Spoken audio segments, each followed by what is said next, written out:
So 21st century segregation and forms of racism are very, very tied to the 20th century's forms and the 19th century's forms.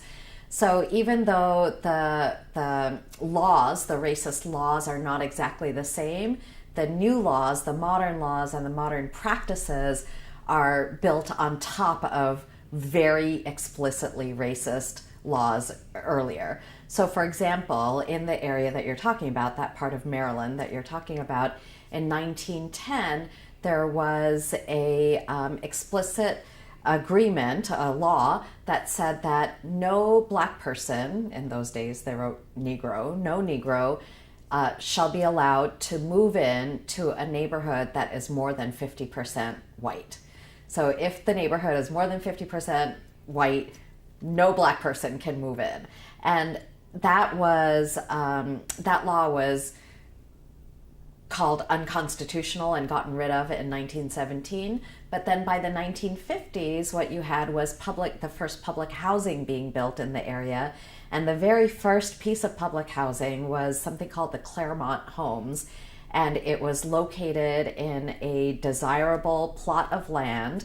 And the white people basically protested the idea that it would be biracial, that the residents of those homes would be biracial.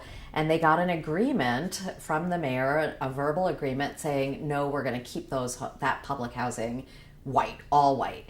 And every subsequent piece of public housing that was built in Baltimore was built in a less desirable location, so a slum location, essentially. And that is the public housing that poor people live in Baltimore now.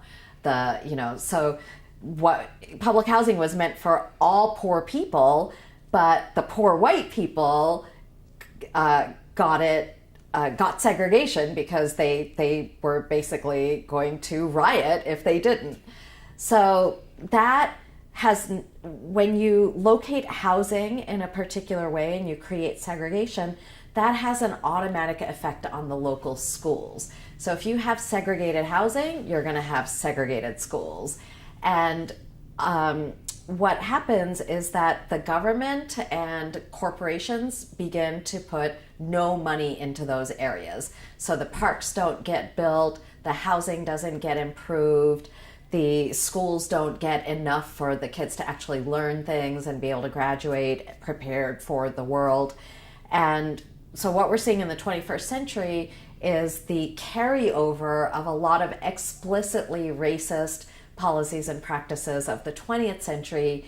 And even though they've been taken off the books and you couldn't find something written down in Maryland law that says now we're going to put only black people in substandard slum-like public housing, that is what is happening. So part of our struggle to understand how racism works today has to be about not having to have it written down, being able to pay attention to what the outcomes are and what the impact is of the way we're running our systems, and not being so determined to find proof of bad intention. You don't have to have proof of bad intention to know that really racist impacts are being generated by the way we do things. Institutional racism is central to American culture. We would not have American culture without it. It wouldn't be the same culture. It would look quite different. So, for example, if you segregate kids in schools, that means they're not dealing with each other while they're growing up. You don't have relationships building between white people and black people, and Latinos and Native Americans. And so, for example, if white people become Hollywood producers, and in their whole growing up history, they had no relationships with black families, they had no black kids in their schools, they didn't have black friends, they didn't have black teammates, then their worldview is going to be very white, and that's what's going to show up in our movies and on television and on music labels. So the fact that we are so segregated from each other, it means that our cultures develop in silos and there isn't and when they mix, it's because we're consuming someone else's culture, not because we're creating something together that is multiracial. And that's an inevitable outcome of having neighborhoods that are segregated by race, and schools that are segregated by race, and workplaces that are segregated by race. I'll just give you one example from my own life.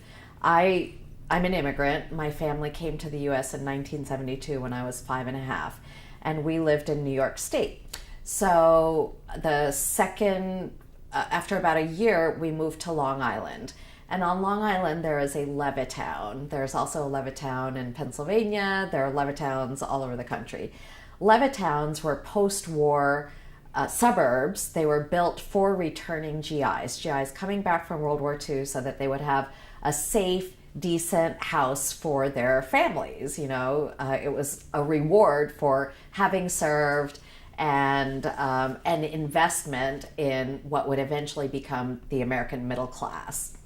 So when my family was moving to Long Island, we lived in the town next to Levittown, and it was an all-white town, and we were the only Asian family. There was maybe one or two Latino families nearby, Puerto Rican families, and that was it. No black families, no other Latinos, no other Asians. And come to find out as an adult that Levittowns had something called a restrictive covenant attached to it. An explicit law when they were built right after World War II that said black people are not going to be allowed to move in here. And that law it got taken off the books eventually, and by the 70s, black families had been suing to be allowed to move in. But the lawsuits were still just starting then, and there are still no real black families. And by the early 70s, a family like mine that was, brown skin but lighter and foreign, we were allowed to move to the town next to Levittown. So I grew up in these very white communities, and you wonder, why are they so white? And it's not because of just individual choices that families make. I want to live here or I want to live here. Black families were prevented from living there, and that meant that other kinds of families wouldn't move there either, wouldn't be able to get there either. So Levittowns are still fairly white, but they are the basis of the middle class. And so if our corporate leaders, our political leaders, our cultural leaders are coming out of the American middle class, that's the kind of community they're coming out of, because that's how housing was distributed all throughout the 20th century. Well, one of the ways that it happens is through a concept called spatial mismatch, very closely related to segregation. So we have housing segregation, which means that people of color live in certain places, right? Certain parts of a city or a region, like a metropolitan region. And when jobs are being generated, the jobs are located somewhere.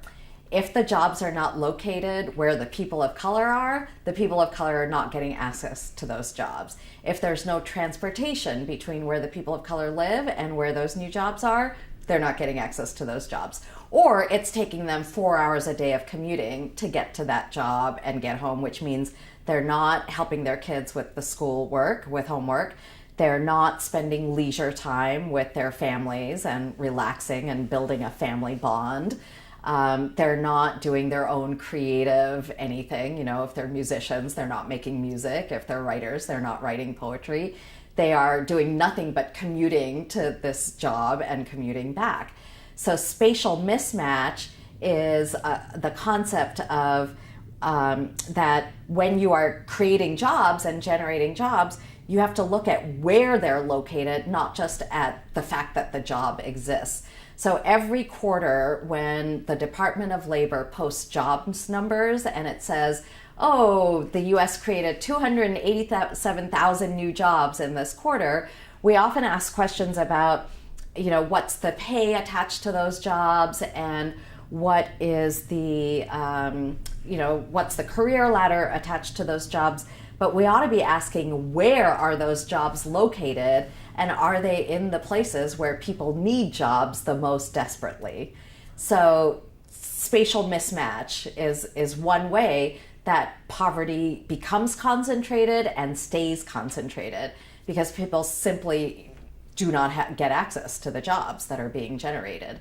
Another way that poverty comes up is in what we call the segregation among jobs. So you know how when you go into a restaurant, all the people, if it's a fancy restaurant, all the people at the front of the house, the sommelier, the hostess, the waiters, the people who speak to diners, they're white. Often they are white men, because there's something like extra luxurious about being served by a white man. When you go to the back of the house, when you go to the kitchen and look at the bussers and the dishwashers, they are all of color. Still usually men. Restaurants are very segregated by gender as well as race. So at the back of the house, the jobs that pay less, sometimes aren't part of the tip pool, they are belonging to the people of color.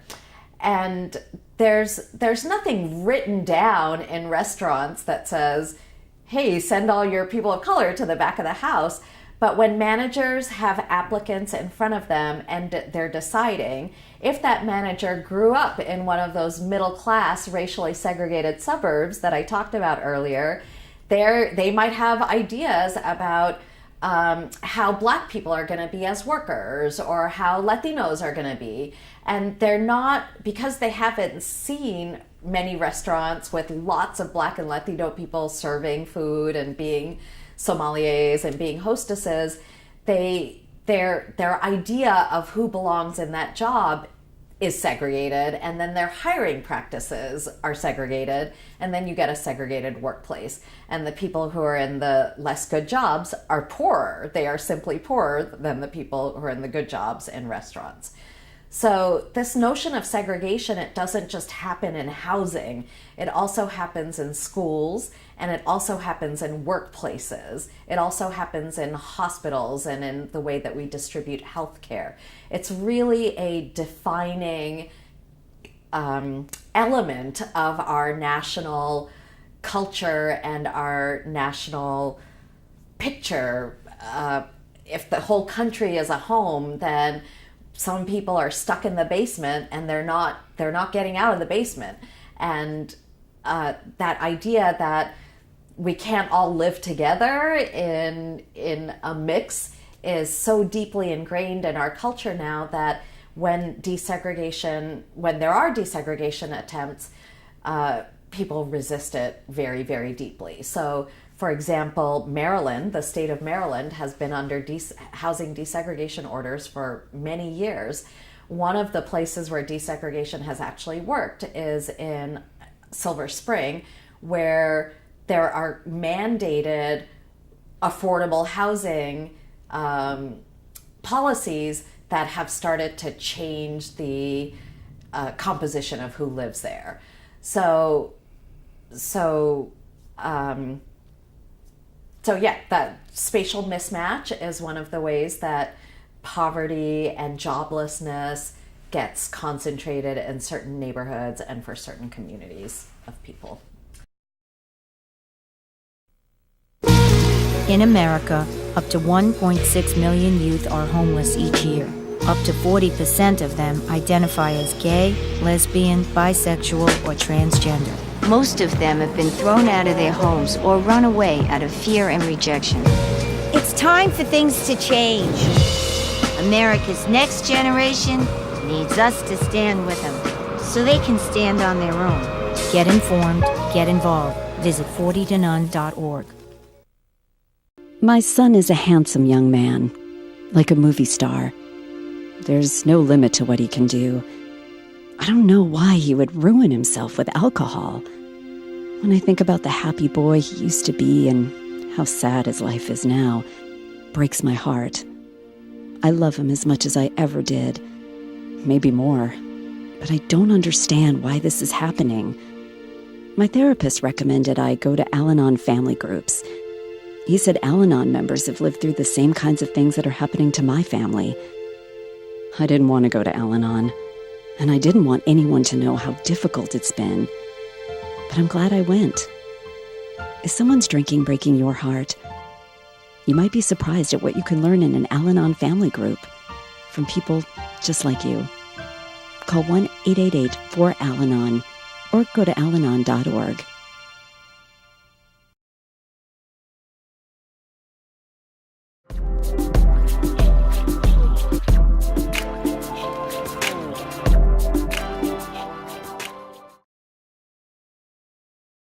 I wish it were a thing of the past, but it isn't. And institutional racism is still extremely live. And straight up discrimination based on skin color is extremely live. The Retail Action Project, which is a group that we work with, they organize retail workers in department stores and in stores. And they have done studies that show that there's a correlation between your skin color, so the darker you are, the less good schedules you're going to get, and the less good floor assignment you're going to get. So now I'm not saying that retail managers are making conscious decisions, but there's this thing called implicit bias or unconscious bias, and we all have it. But only some of us have the power to impose it, on other people. So when department store managers are making schedules and they're thinking about who are the good workers and who do I want to have work at the peak hours when the most customers are in the store, they don't have, their conscious mind says everybody is the same and color does not generate quality, right?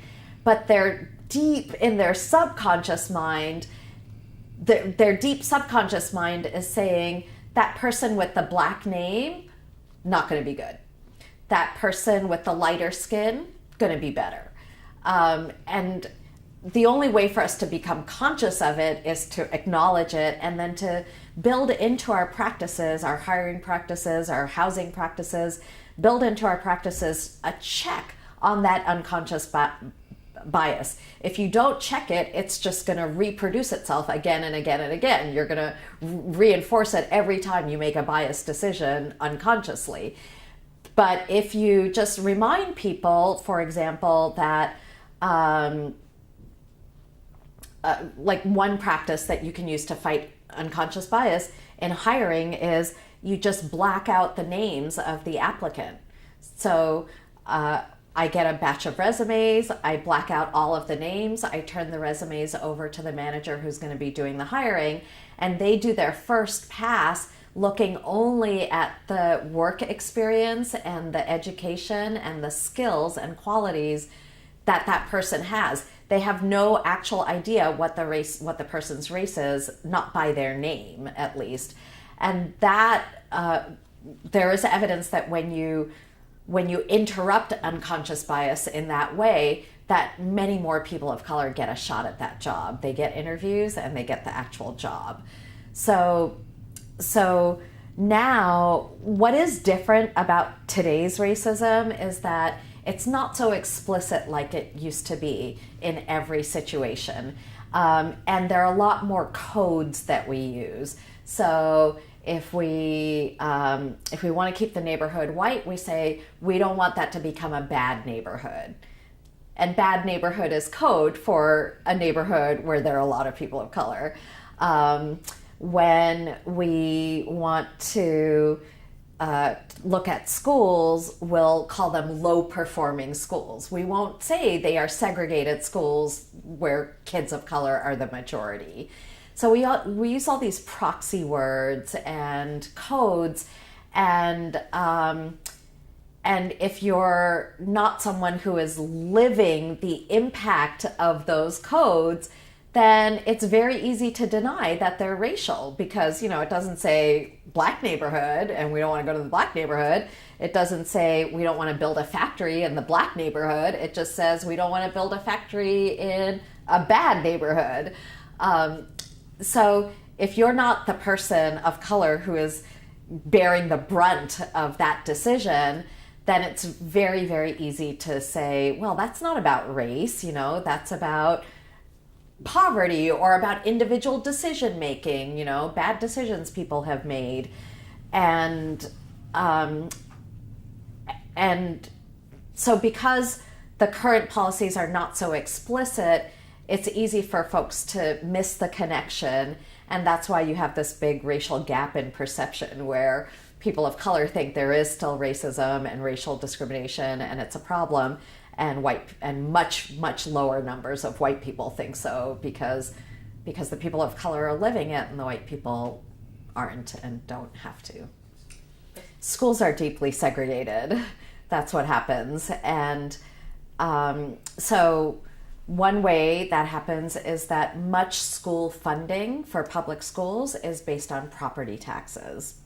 And so if you have housing segregation, which means you have entire neighborhoods where people don't own their homes or their apartments, and where the quality of the housing is very low, and where it's all people of color living there, Latinos, Black folks, Native Americans, some Asian immigrants, then the property taxes in that area are going to be lower. They're going to just generate less money. Those taxes are a key part of how public schools are funded. And so that's why suburban public schools look so different from the public school in a neglected neighborhood of color in a city, because the property taxes and property values in those suburbs are fueling money to that set of local public schools that the public schools in a less wealthy neighborhood simply do not have. They don't get access to it. So what you have then is schools in which kids literally do not have the things they need to learn. They don't have experienced and really great teachers who have plenty of checks on any unconscious bias that they might have toward the kids. You don't have the state-of-the-art equipment. It's no longer possible to learn everything you need to learn out of books. You have to have a computer. You have to have wireless access. You have to have, be able to type fast so that you can, navigate a technology and information-heavy world. And those things cost money. And if that money formula is based on what are the families who live around this school able to afford in terms of housing and property taxes, then there's just not going to be enough money to meet all the needs of the kids. And that's why, so then you get low performing schools, as in the kids are not passing the standardized tests, they are not graduating from high school, and even if they are graduating, their level of skill might be significantly lower than their counterpart in a wealthier public school. Still public schools, but segregated and funded by property taxes. My son is a handsome young man, like a movie star. There's no limit to what he can do. I don't know why he would ruin himself with alcohol. When I think about the happy boy he used to be and how sad his life is now, it breaks my heart. I love him as much as I ever did, maybe more, but I don't understand why this is happening. My therapist recommended I go to Al-Anon family groups. He said Al-Anon members have lived through the same kinds of things that are happening to my family. I didn't want to go to Al-Anon, and I didn't want anyone to know how difficult it's been. But I'm glad I went. Is someone's drinking breaking your heart? You might be surprised at what you can learn in an Al-Anon family group from people just like you. Call 1-888-4-AL-ANON or go to alanon.org. Hi, I'm Chris Burke, an actor who happens to have Down syndrome. Join me in watching some great stories about inspiring people with Down syndrome. somebody asks me what Down syndrome is, I tell them it's just an extra chromosome in your body and it just makes learning a little more difficult. I just hope many people with Down syndrome can follow their dreams and the passion of what they love to do. That's what I'm talking about. That's what I'm talking about. I think she has more abilities than I do. Just to emit this incredible love that everybody was drawn to. I thought his story was amazing. I thought he needed to get out there to inspire other people. My name is Annie. I'm a Sarah Barlow. I'm Megan. Serena. Yeah. And this is my Great story. My great story. This is my great story. You can watch at ndss.org/stories.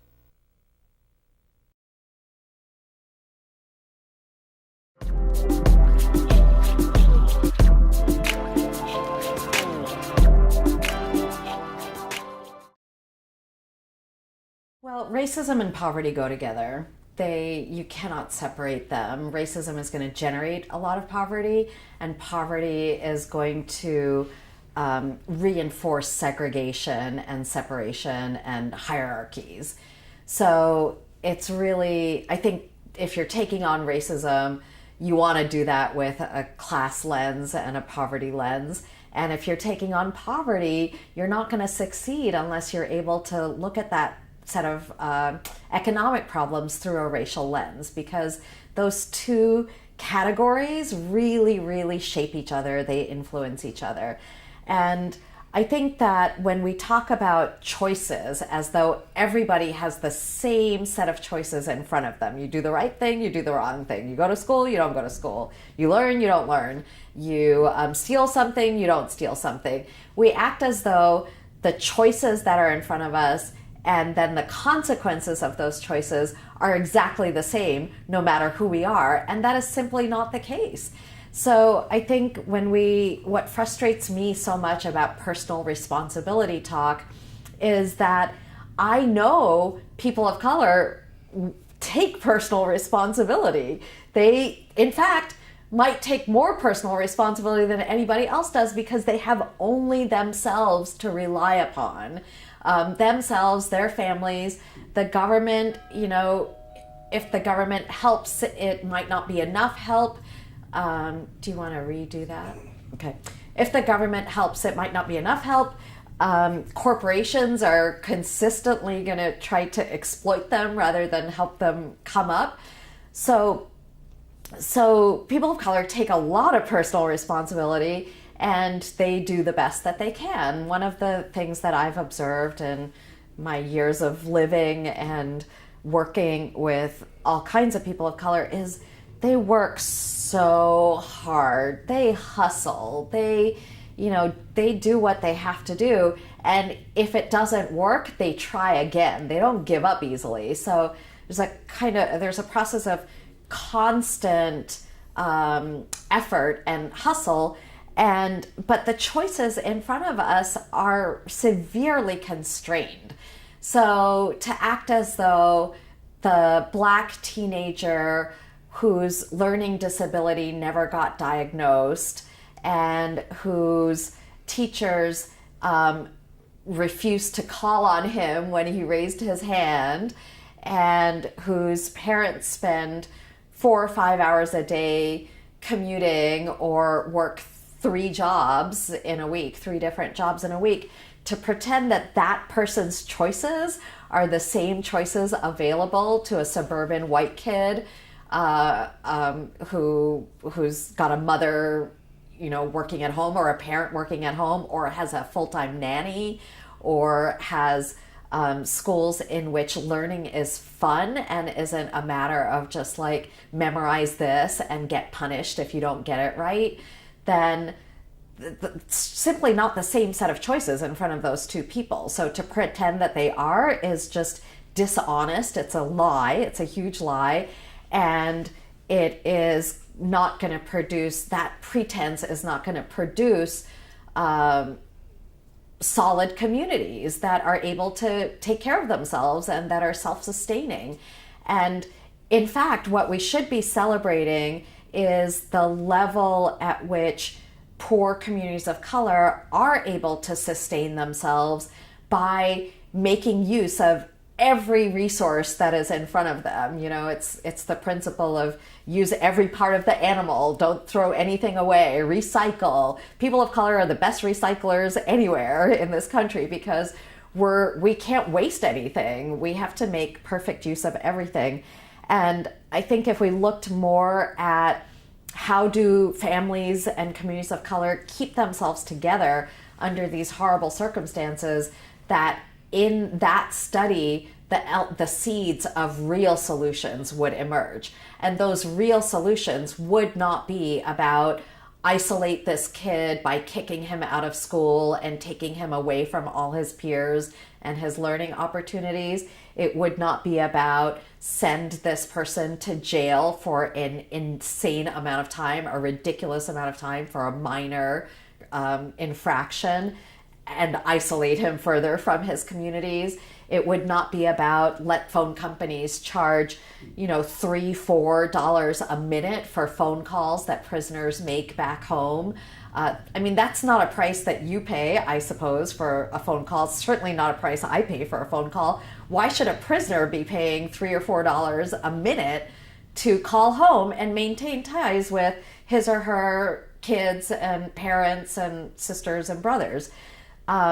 So if we're open to the idea that the system, the society opens up choices for some people and really closes down choices for people of color, then we have to be able to acknowledge that and deal with the reality of that. Then we can make different decisions together that actually open up the range of choices that someone has to make. But a choice between starving and stealing a TV dinner, that's not a choice. That is a survival tactic. We call that choices. The choice between, here's a great example that has so much to do with school segregation. There are women who have been prosecuted and sent to prison for saying that my kids live with their grandfather because their grandfather has access to a better set of schools, and I want my kid to go to that set of public schools. There are women who have been prosecuted in the courts and given years of prison sentences. So what is the choice that they're making? I'm going to let my kid go to a school where I know they're not going to succeed, they're not going to have what they need to learn, they may not even get to graduate from this school, or I'm going to say that they spend more time than they actually do with their grandfather so they can go to a better school. That's a choice, a quote unquote choice, that the society has chosen to punish with jail time, and it's a constraint that the society has not chosen to fix by making the original school a better school. If every school was a great school, that mother would not have to make a choice like that, engage in a survival tactic like that.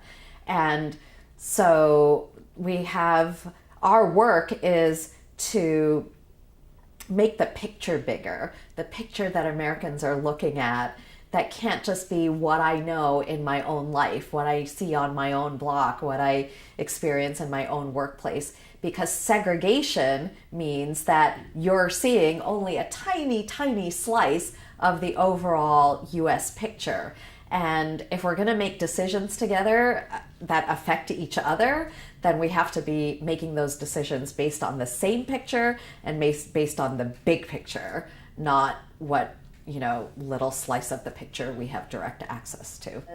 It made it possible to imagine a drug problem, a drug epidemic, and to pin the blame for that epidemic on people of color in the minds of the electorate, so the people who are voting. It's racism and racial bias that leads people to draw those connections. And again, they might not say, it's the Black people or the Latinos that are the criminal element, but it will make it very easy for them to support a 3 strikes you're outlaw. So that's what we had in California, and it was decided by ballot measure, which meant that voters decided whether or not, if you had been in prison twice, if you had 2 convictions already, the third conviction, even of something relatively minor, and all 3 could have been minor felonies, should put you in prison for life. So it is racism and prejudice and racial bias that enables that kind of connection, making of connections, and then enables a yes vote on a 3 strikes law, for example. So I think we need to keep talking about racial bias. It's not that we're not aware, and in our lack of awareness, we might make some arrangements that have bad impact. We need to be able to look at the racial impact of all the policies that we pass, and there are now states and cities doing that. So the state of Iowa, the state of Connecticut, their state legislatures have said, when we're making a decision about something criminal justice related, something that might drive up incarceration and the prison population, we have to do a racial equity analysis of it, a racial impact analysis of it. And then once the analysis is done, we'll make a decision. So when that analysis is done, you can see, if we make it a jailable offense not to pay child support, then we're going to be putting a lot of Black and Latino men in prison because they don't have access to the kinds of jobs that enable them to pay child support. And so then you work on the child support problem in other ways. You don't put men in prison because they're not paying child support. So it's implicit bias. So sometimes it's conscious bias, but many times it's unconscious bias that makes those bad policies possible. And we can counter them by doing an explicit, conscious racial impact analysis so that we can see, that's what the effect is going to be. And once you know what the effect is going to be, that's on the table, then you really have to make a decision. Then you decide, I'm okay with putting a bunch of Black and Latino men in jail because they can't pay child support. Or you decide, actually, I'm not okay with that. It's pretty clear that these men are trying to support their families, they're trying to be good fathers, and there are structural reasons that they cannot pay child support. So let's find other solutions to the child support problem. So one of the solutions we have pushed is a racial impact analysis. It's being used in cities and states all over the country, and it's starting to change the actual policy decisions that are being made. Hi, I'm Chris Burke, an actor who happens to have Down syndrome. Join me in watching some great stories about inspiring people with Down syndrome. If somebody asks me what Down syndrome is, I tell them it's just an extra chromosome in your body, and it just makes learning a little more difficult. I just hope many people with Down syndrome can follow their dreams and the passion of what they love to do. That's what I'm talking about. That's what I'm talking about. I think she has more abilities than I do. Just to emit this incredible love that everybody was drawn to. I thought his story was amazing. I thought it needed to get out there to inspire other people. My name is Annie. I'm a Salem Bardo. I'm Margaret. Serena. And this is my great story. My great story. This is my great story. You can watch at ndss.org/stories. Hi, I'm here for my flu shot, and I understand that there are options for people who are 65 and older. There are, but you don't look 65. It's very flattering, but you know who I am. I just turned 65, and I know the immune system gets weaker with age. Well, I don't think that we've met, but there's no way you were 65. What if I said I only have one life to live, so I need protection against the flu? How about who's the boss of my health? You've never seen Who's the Boss? Oh, my boss is in the back. See? Flu season is here, and people 65 and older need to ask about the vaccine made specifically for their age. And it's particularly important for people who have conditions like heart disease and diabetes. True to the light. Great seeing you. Come on back. Visit the National Council on Aging at ncoa.org/flu to learn more and talk to your doctor about vaccine options for people 65 and older. Look, I'm really sorry about that. I thought you were 35. Don't apologize.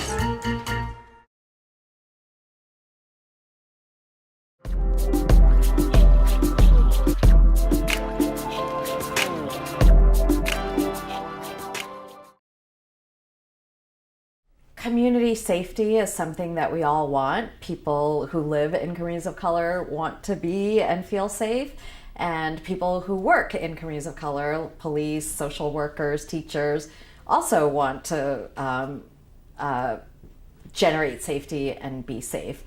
I think the problem with our current approach to policing is that there seems to be an assumption built into the policing practices that you get safety by controlling people in the most granular ways. So the whole idea of broken windows policing is there's some minor problem and you treat it like a major problem. It's really a minor problem. It's just a broken window, or it's just a one abandoned house, or it's the sidewalk is cracking. But you treat it like a gigantic problem, and you create punishments that are disproportionately large.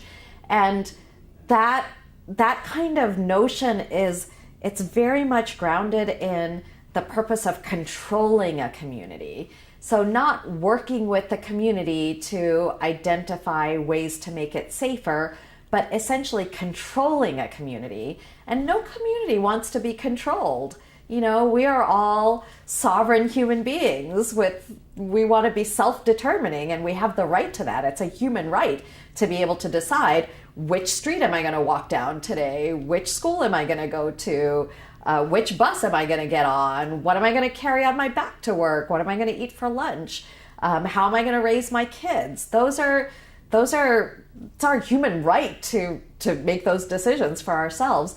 And the current approach to policing communities of color, because this is not the way policing happens in white communities, is to control, and make little tiny problems, treat little tiny problems as big, gigantic problems, punish them disproportionately, and then the idea is the next person who might be tempted to create that tiny problem won't.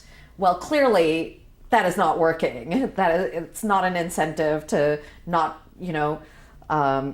steal a cigar or whatever. So that element of control is what is the most problematic part of the police-community relationship. And I think police departments the police departments that are going to survive this phase and do well and not come under constant pressure from the community to change, those departments are the ones that are going to see that we're all in this together. The police and the residents, we are working together to make this a safe and productive and inclusive community, and that their notion is not going to be, we're here to control this community. And there are going to be lots and lots of policies and practices through which this partnership idea gets expressed and gets implemented. But in order for those new ideas to get implemented, that essential shift in purpose has to take place. That essential idea about what are the police here to do?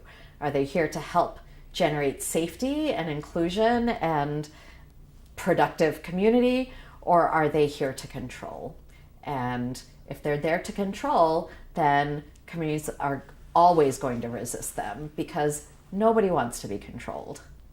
It's interesting that you say feels like we're going back in time, because actually this level of incarceration has never existed before in this country. This is the highest rate of incarceration we've ever had. And the only thing comparable, and maybe this is what you meant, the only thing comparable is the slavery and the enslavement of millions of people of African descent. And even that was not as large as our current state of incarceration. So in fact, we're not going backwards, we're going forward into a horrible future, a future marked by the mass incarceration of people of color.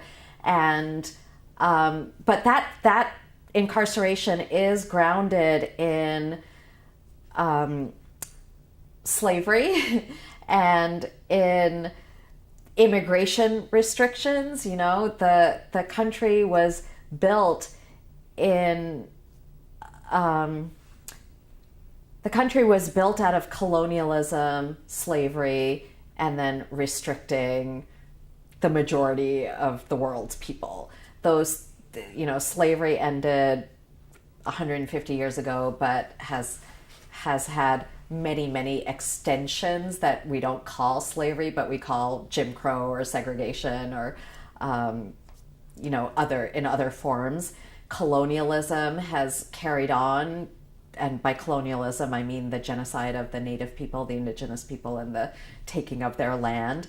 And then the restriction of migrants from most of the world was about ensuring that Americans retained a white identity, that whiteness and Americanness were closely tied together, closely associated.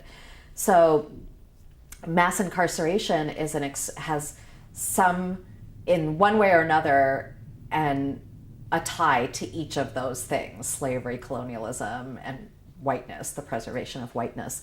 And it's not a system that we can maintain for very long without it blowing up.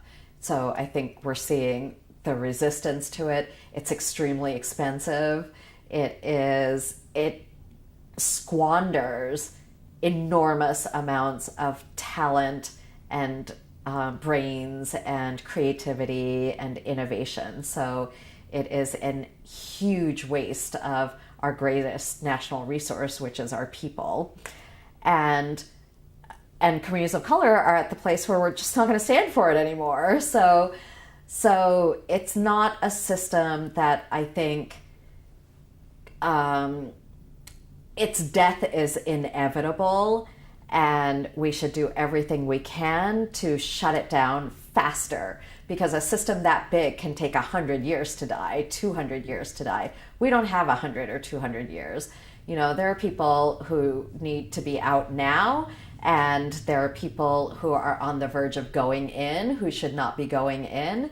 And so it's the movement of our times to end mass incarceration. And I would say, you know, also the mass detention of undocumented immigrants, criminalization and the punishment of people of color.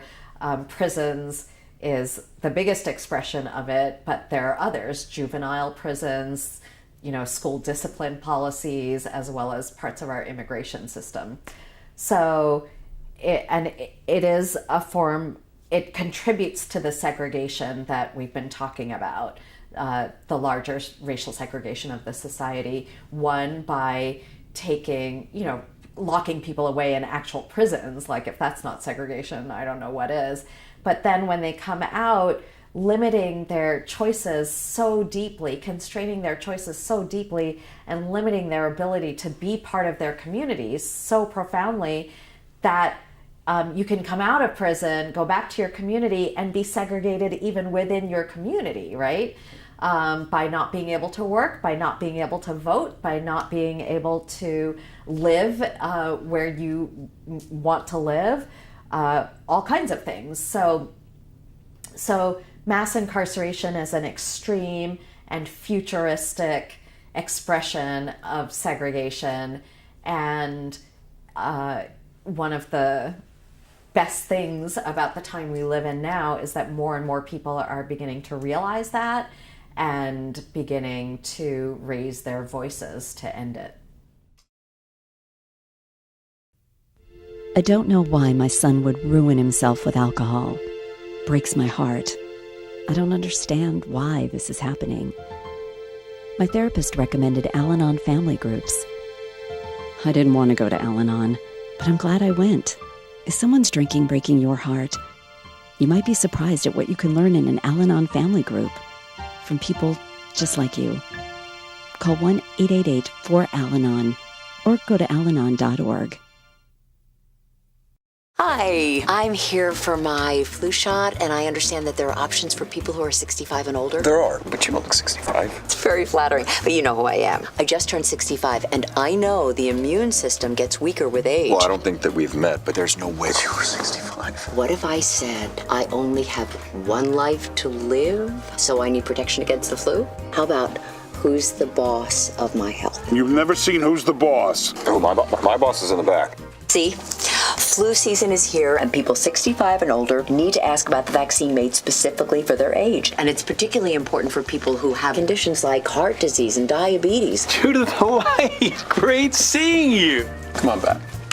Visit the National Council on Aging at ncoa.org/flu to learn more and talk to your doctor about vaccine options for people 65 and older. Look, I'm really sorry about that. I thought you were 35. Don't apologize.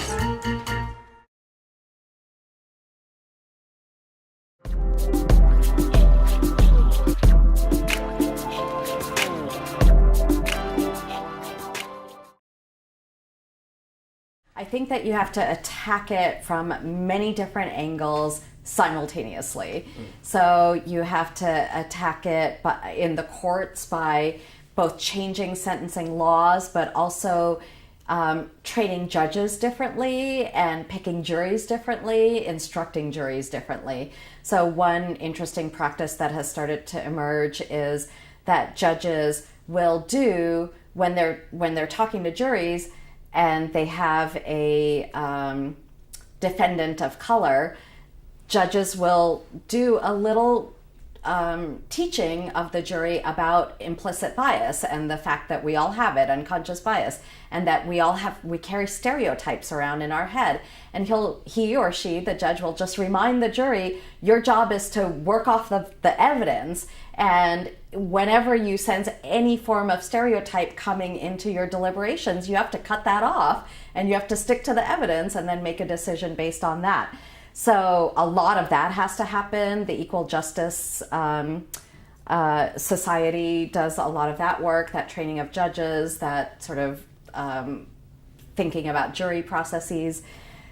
Columbia University just cut its ties with the private prison industry. Universities have endowments, right? And they have to invest that money into something, and many of them invest in private prisons. During the effort to take down apartheid in South Africa, one of the things we did in the 80s was force universities to divest from any companies that worked in South Africa and made their money in South Africa, and apartheid ended. That had an effect. Companies didn't want to go to South Africa. The South African economy couldn't sustain that. It couldn't sustain a boycott of governments and companies that were saying, oh, this is too hot for us, our investors are bailing because we are here, we can't be here. So I think the divestment from the private prison industry movement has a lot of potential. I think the breaking down the school to prison pipeline has potential. So here's the thing, the system is so big that no matter who you are, there's probably some part of it that you could feel passionate about and devote your life to changing. Maybe you're passionate about voting and you want to make sure that former prisoners can vote. In Virginia, they just removed this one barrier where formerly incarcerated people, in order to vote, they had to pay a fee. And then the system would take their name through a process that would then enable them to vote. And so now they no longer have to pay a fee. That's interesting. It's kind of a basic thing, but yeah, it's a poll tax. If you make people pay any kind of money in order to vote, that is a poll tax. Poll taxes are illegal. They've been illegal for a long time, 200 years, 250 years. And, you know, a lot of these things have very old roots. So the idea that when you get out of prison, you can be prevented from voting, that is actually written into the 14th Amendment. The 14th Amendment is the one that ended slavery and made, you know, black people citizens. And written in it is a clause that says, so now you're citizens, but we can take away the right to vote if you are convicted of a crime, if you engage in rebellion. That was probably about the southern states post-Civil War. And so when states pass these laws that say former prisoners cannot vote, they are relying on this tiny little clause in the 14th Amendment that enabled that. And so this is enough to make you think there's a conspiracy that runs over centuries, many generations. It must get passed down. But I don't think it is a conscious conspiracy. I think that's part of it. There are some people who conspire and are very aware of what they're doing. I think lots of irresponsible politicians fall into that category. They know that playing to certain racial tropes and racial stereotypes will get them a vote. It will generate fear, and then the fearful person will be like, oh, I need to vote for him. But that's not most people who run our government, most people who vote, most people who live in the US. Most people who live here want to do the right thing, but our blindness to the effect of racial bias, whether you're conscious of that bias or not conscious of that bias, our notion that color blindness is the solution prevents us from being able to actually look at the conditions that people live in and at what has actually caused those conditions. And so that is hard work, you know, taking a real solid, accurate look at any situation and not being in denial about it, not seeing what you wish you saw, what you wish was there, but seeing what is actually there. That is the challenge in front of us as a country when it comes to race, when it comes to mass incarceration. I feel a lot of hope because this is the most activity, the most organizing, the most journalistic coverage, the most interest I have seen in the 30 years I've been doing this kind of work. But the moment's not going to last forever. You know, I think we're going to, whatever we win in the next 5 to 10 years is going to be solid, but it's not going to be everything. We need to try to win as much as we can in that period.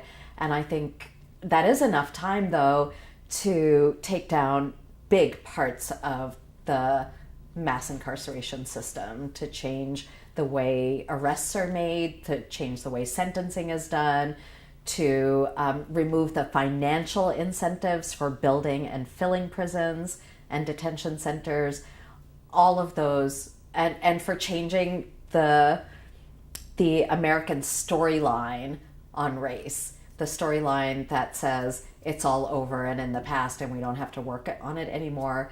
We have a moment where we can shift that storyline into one that says we still have a problem, there are real solutions, color blindness is not the answer, focusing on racial equity and really giving that our best thinking, our best work, our money, by investing in it, that those are the kinds of actions in which the solutions lie.